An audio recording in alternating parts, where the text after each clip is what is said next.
ir tāda interesanta tendence. Mēs visi par citiem labāk daudzas lietas zinām, kas ir tur kaimiņam, kas ir manam draugam, kas viņam pa problēmu, kas viņai pa problēmu, ja? Par sevi mēs te nezinām, ja? Un te parādās tas moments, kamēr mēs par sevi neesam iepazinuši labāk nekā savus draugus un kaimiņus, tikmēr mūsos tā vīrišķā gudrība neparādīsies, lai mēs varam tos 10 soļus uz priekšu redzēt, kas notiksies apkārt. Jo pirmām kārtām problēma jau ir ar to, ka mēs sevi nesaprotam līdz galam. Savus tur motīvus, savus mērķus, savus vēl kaut kādas tur uzvedības modeļus, savas emocijas, savas vājās vietas, stiprās vietas, visu pārējo. Ja? Un tad, kad mēs to saliksim priekš sevis pa plauktiņiem, un tanī brīdī mums parādīsies tā šāka spēle, ka mēs redzēsim visus tos 10, varbūt 15 soļus uz priekšu visā tajā turnīrā, kas tur notiksies. Ja? Vai spēlē.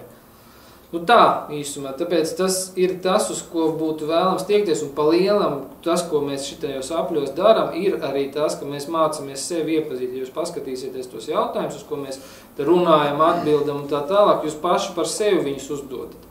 Jūs paši sevi mācaties iepazīt šobrīd, ja? Un, ja mēs runājam par tiem seniem laikiem un šiem laikiem, ja, kā mēs skatījāmies, kur tad tas vīrišķais spēks, ja?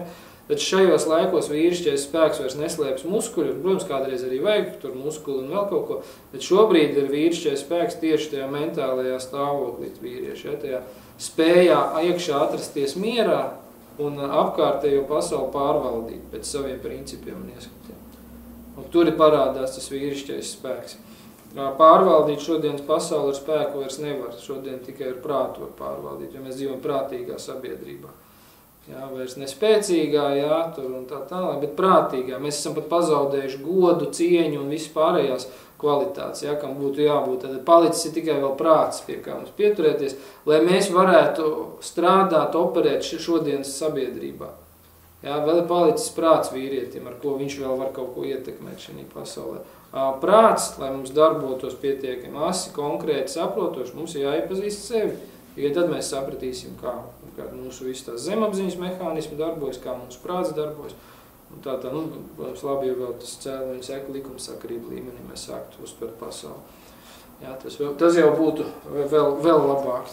Tad patiesībā jūs neviens šeit nemaz nenāktu, ja jūs tādā līmenī uztvertu visu notiekošo apkārt. Arī ar vīrišķību nebūtu nevienam problēma. Un ar ko nebūtu problēma patiesībā dzīvē. Arī problēmas, kas notiks, priekš jums tās nebūtu problēmas. Jā. Jūs tam esat gatavi. Šodien problēma ir tur, kur mēs neesam kaut kam gatavi sagatavojušies. Jā. Ja tu esi sagatavojies, tev ir problēma, nav problēma. Tu zini, šito te būs jānoraksta pēc tik un tik, nezinu, kilometriem, dienām vai gadiem vai vēl kaut ko. Tu esi gatavs, tad tu zini. Tagad tev pēkšņi atnāk, tu pasaki, cik šito es tev atņemu, jo viņš jānoraksta, tu saki, kā es biju ceļā, tur nezinu, uz darbu, un kā es tev bez mašīnas aizbraukšu, ja? Vai uz mājām vēl kaut kur.